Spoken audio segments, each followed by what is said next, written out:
U suprotnosti s psihoanalitičkim pristupom ličnosti javlja se bihevioristički pristup koji ističe važnost okolnih ili situacijskih determinanti ponašanja i smatra da je ponašanje rezultat interakcije osobe i okolinskih varijabli.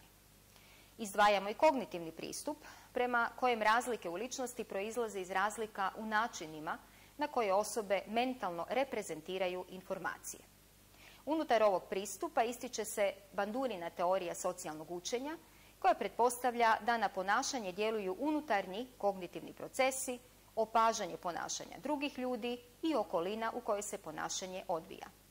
Radi se o recipročnom determinizmu, odnosno odnosu između ponašanja i okoline koji je recipročan.